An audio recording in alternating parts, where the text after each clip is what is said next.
Boss is back, కొత్తగా ఉంది physique. పూర్తి వివరాలకు చదవండి రేపటి Sakshi Hyderabad edition. 5th question sir, కొంచెం దీనిపైన లోతైన విశ్లేషణ అవసరం అని అనుకుంటున్నాను. అప్పుడప్పుడు తడబడ్డా కూడా మోడీ ఒక తిరుగులేని శక్తిగా నిలబడగలుగుతున్నారా? డెఫినెట్గా అసలు తడబడ్డాడన్న పదం కూడా మనం చెప్పలేము. ఇప్పుడు 10 ఏళ్ళు ప్రధానమంత్రిగా పనిచేశాక ఎక్కడో ఒక చోట ఏదో కొంత వ్యతిరేకత, ఏదో కొంత కంప్లైంట్, అసంతృప్తి ఉండకుండా ఉంటుందా? కరెక్ట్. ఇప్పుడు మనమే 10-12 గంటల పాటు పనిచేశాక మొదటి గంటలో పనిచేసినంత ఎఫిషియెంట్గా 11 గంటలు పనిచేయగలమా? చేయలేము. సో అందువల్ల మోడీ తడబడ్డాడని నేను అనుకోను. మోడీ 10 ఏళ్ల తర్వాత కూడా అఫ్కోర్స్ ఆయనకు 63 సీట్లు తగ్గడం, అంటే బీజేపీకి 303 నుంచి 240కి పడిపోవడం, యూపీలో ఆధిక్యతను కోల్పోయి సమాజ్వాదీ పార్టీకి లీడ్ ఇవ్వడం, హర్యానాలో సగం సీట్లు కోల్పోవడం, రాజస్థాన్లో సబ్స్టాన్షియల్ సీటు 25లో 11 సీట్స్ ప్రతిపక్షాలకు ఓడిపోవడము, మహారాష్ట్రలో లీడ్ కోల్పోవడం వల్ల ఈ ఇంపాక్ట్ ఇమేజ్ క్రియేట్ అయింది. కానీ మోడీ బీజేపీ ఫండమెంటల్స్ చాలా బలంగా ఉన్నాయి. స్టాక్ మార్కెట్ భాషలో చెప్పాలంటే ఓ కంపెనీ షేర్లు స్పెక్యులేషన్ వల్లనో, న్యూస్ ట్రిగర్స్ వల్లనో, బుల్లిష్ అండ్ బేరిష్ మార్కెట్ ధోరణుల వలన ఒకసారి పెరగచ్చు, ఒకసారి తగ్గచ్చు.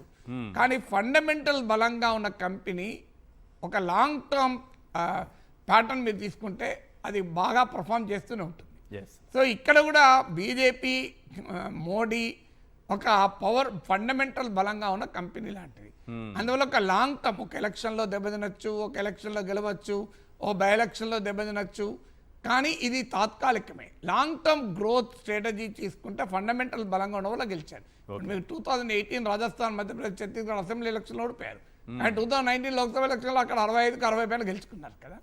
సో అందువల్ల ఆ ఫండమెంటల్స్ ఏంటి? ఓ బలమైన నాయకుడు, ఒక పోలరైజింగ్ నరేటివ్, ఒక బలమైన నరేటివ్, అది పోలరైజింగ్గా ఏదైనా కానీ అంతే, ఒక బలమైన పార్టీ, క్షేత్రస్థాయిలో నిర్మాణము, ఎప్పటికప్పుడు క్షేత్రస్థాయి నుంచి ఫీడ్బ్యాక్ తీసుకునే యంత్రాంగం, ఆ ఫీడ్బ్యాక్కు రెస్పాండ్ అయ్యే నాయకత్వం, ఒక అడాప్టబిలిటీ ఉన్నటువంటి పార్టీ స్ట్రక్చరు, అన్నిటికీ మించి బ్రహ్మాండమైన వనరులు, రిసోర్సెస్, ఇవన్నీ కూడా మీకు ఫండమెంటల్స్లో భాగం. ఇన్ని ఫండమెంటల్స్ ఉన్నప్పుడు రాజ్యాంగం ఆపేస్తారట, రిజర్వేషన్లు ఆపేస్తారట, ఆర్ఎస్ఎస్ అసంతృప్తి ఒక చోట, ఫిరాయింపుదారులను తీసుకున్నారన్న కోపం మరో చోట, ఇలా స్థానికంగా ప్రత్యర్థులు బలంగా ఉండడం ఇంకో చోట, ఇలాంటివి కొంత దెబ్బతీయచ్చు.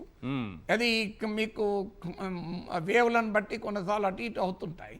కానీ notwithstanding any wave, fundamentals of BJP and Modi are still strong. అది ఇప్పుడు ఇండియా కూటమికి అతిపెద్ద సవాల్. Okay, right. 6th question sir, మహావికాస్ అఘాడీలోని కాంగ్రెస్, ఉద్ధవ్, శివసేన, శరద్ పవార్, ఎన్సీపీ, ఈ 3 పార్టీల పొత్తు పొసిగిందా, పొత్తు పొసగలేదా? అక్కడ కూడా ఏమన్నా ఉన్నాయా? అంటే కొంత డిఫరెన్సెస్ ఉన్నమాట నిజం. పొత్తు పొసగలేదు అని మనం చెప్పలేము. వాస్తవంగా లోక్సభ ఎలక్షన్ టైంలోనైతే index of chemistry of alliance అంటారు. అంటే ఏ మేరకు మ్యూచువల్గా ఓట్ ట్రాన్స్ఫర్ అని చూస్తే మహావికాస్ అఘాడీలో 79%. అది మీకు ఈవెన్ కంపారిటివ్లీ మీకు మహాయుతిలోనే తక్కువ.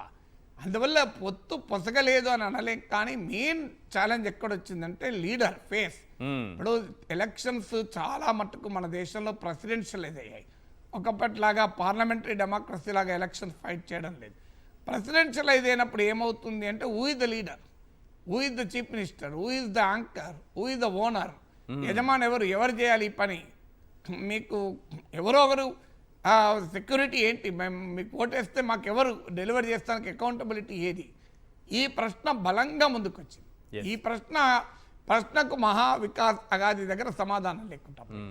సో అందువల్ల అక్కడ మీకు అలియన్స్లో వచ్చినటువంటి డ్రాబ్యాక్. అయితే బీజేపీ ఎవరు చీఫ్ మినిస్టర్ అనే ఫ్యాక్టర్ను దాచివేసినా కూడా ప్రజలకు ఇప్పుడు కర్ణాటకలో డీకే శివకుమార్, సిద్ధరామయ్యలు ఇద్దరు ఒక యజమానులుగా కనబడ్డారు. ఇక్కడ కనీసం జాయింట్ ఆడ పార్ట్నర్షిప్ డీడ్ అని ఉంది. ఇక్కడ మహాయుతిలో పార్ట్నర్షిప్ డీడ్ కూడా లేదు. మీకు కనీసం దేవేంద్ర ఫడ్నవీస్, ఏక్నాథ్ షిందేనో ఎవరో ఒకరు అవుతారు అనే నమ్మకం ఉంది. ఇక్కడ ఎవరైతారో నమ్మకం కూడా లేదు కదా, చెప్పుకోలేకపోయారు అది. Yes. Next 7th question, Jharkhand ఎన్నికల్లో, జార్ఖండ్ వరకు వెళ్తే అవినీతి అంశం పనిచేయలేదా? సోరెన్ అరెస్ట్ అనేది ఒక సింపతిని తీసుకురాగలిగిందా? అంటే మన దేశంలో అవినీతి అనేది ప్రజలు పెద్దగా సీరియస్గా తీసుకుంటారా? మన దేశంలో కాదు, ప్రపంచవ్యాప్తంగా ప్రజాస్వామ్యాలు ట్రంప్ పైన ఎన్ని అవినీతి ఆరోపణలు ఉన్నాయి, అవును. అనైతిక ప్రవర్తన ఆరోపణలు ఉన్నాయి. సో మామూలు ఆరోపణలే కదా. అవును. సెక్స్ స్కాండల్స్ నుంచి మొదలుకొని బిజినెస్ స్కాండల్స్ వరకు ట్రంప్ చుట్టూ వివాదాలే కదా. అవును. అన్నిటికీ మించి ఆయన డెమోక్రసీని అపహాస్యం చేస్తూ తన సపోర్టర్లను అమెరికన్ పార్లమెంట్ బిల్డింగ్ మీదకి పంపించిన చరిత్ర కూడా ఉంది. అవును. బట్ స్టిల్ ట్రంప్ను మెజారిటీ అమెరికన్లు లైక్ చేశారు కదా. Yes. అందువల్ల మన దేశంలో అవినీతి ఆరోపణల వల్లనే ఎన్నికల్లో గెలుస్తారు ఓడుతారు అనుకోరు. ఎందుకంటే మన దేశ రాజకీయాల్లో ఆ అవినీతి నీతి మధ్య జరుగుతున్న పోరాటం కాదు ఇది. సో అందువల్ల ప్రజలు ఒకే తాను ముక్కలుగానే ప్రజలు భావిస్తుంటారు. అందువల్ల అది క్వాలిటేటివ్ డిఫరెన్స్ ఏమీ లేదు. కానీ ప్రధానంగా అనేక ఫ్యాక్టర్స్, ఇప్పుడు అక్కడ కూడా సానుభూతి ఫ్యాక్టర్ ఒక పని చేసి ఉండొచ్చు, కాదని మనం అనలేము. ఎందుకంటే ఎప్పుడు కూడా గుర్తుంచుకోండి, ఒక పాపులర్ లీడర్ను ఆ పాపులారిటీ పోతున్న సమయంలో అరెస్ట్ చేస్తే ఏం కాదు.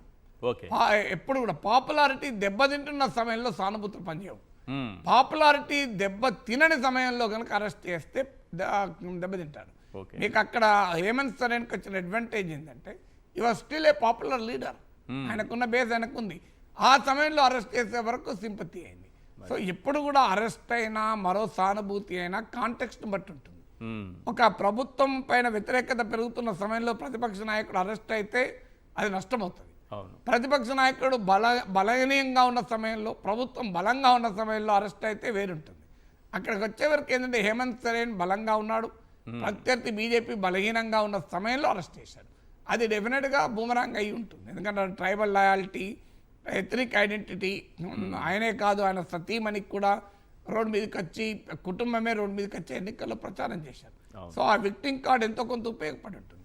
పైగా భారతీయ జనతా పార్టీ హిస్టరీ చూస్తే కాంగ్రెస్తో ప్రత్యక్ష పోరాటం ఉన్న చోట కాంగ్రెస్ బెటర్ స్ట్రైక్ రేట్ ఉంది.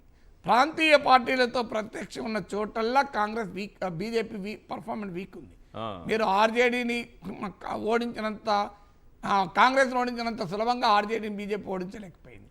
మీకు మహారాష్ట్రలో కాంగ్రెస్ను ఓడించగలిగింది కానీ జార్ఖండ్లో మళ్ళీ జేఎంఎంను ఓడించలేకపోయింది. అందువల్ల కాంగ్రెస్ బీజేపీల మధ్య ఫైట్ ఉన్న చోట బీజేపీకి అప్పర్ హ్యాండ్ వస్తుంది. బీజేపీ వర్సెస్ రీజనల్ పార్టీ ఉన్న చోట అప్పర్ హ్యాండ్ రావడం లేదు. అది కూడా జార్ఖండ్లో ఒక ఫ్యాక్టర్గా పనిచేసింది. రైట్. ఈ అవినీతి అంశం మాట్లాడుకున్నాము, అరెస్ట్ అంశం మాట్లాడుకున్నాం కదా సార్, ఇదే విషయం కేజ్రీవాల్కి కూడా వర్తిస్తుందా, వ్యక్తికి మారుతుందా? అంటే కేజ్రీవాల్కు మీకు ఇనీషియల్గా ఒక అడ్వాంటేజ్ అయితే మీరు అన్నమాట నిజం. ఇప్పుడు హేమంత్ సోరెన్ అరెస్ట్ చేశారనే సానుభూతి వచ్చింది, కేజ్రీవాల్కి కూడా సిట్టింగ్ చీఫ్ మినిస్టర్ అరెస్ట్ చేశారన్న సానుభూతి ఫ్యాక్టర్ మళ్ళీ నేను ఇంతకుముందు చెప్పిన ఫ్యాక్టరే వస్తుంది. అంటే ఏ కాంటెక్స్ట్లో అరెస్ట్ అయ్యాడు. When the leader is popular, arrest చేస్తే ఆ పాపులారిటీ పెరుగుతుంది. అరెస్ట్ చేసిన ప్రభుత్వం పాపులర్గా ఉందా, అన్పాపులర్గా ఉందా? అరెస్ట్ చేసిన ప్రభుత్వం అన్పాపులర్గా ఉన్న సమయంలో కనుక ప్రత్యర్థులను అరెస్ట్ చేస్తే దెబ్బతింటాడు. అందువల్ల individual relative popularity of the ruling chief minister and the rival, ఇక్కడ అరవింద్ కేజ్రీవాల్ పాపులారిటీ ఎంత, బీజేపీ పాపులారిటీ ఎంత అనే కంపారిజన్లో అరెస్ట్ ప్రభావం ఉంటుంది. అందువల్ల హేమంత్ ఒక చోట ప్రభావం ఉంది కనుక ఇంకో చోట ఖచ్చితంగా ఉంటుంది అని చెప్పలేము. అల్టిమేట్లీ ఇతర ఫ్యాక్టర్స్ అన్నీ కలిసినప్పుడు ఈ సానుభూతి అనేది ఒక ఉపయోగంగా ఉంటుంది. రైట్.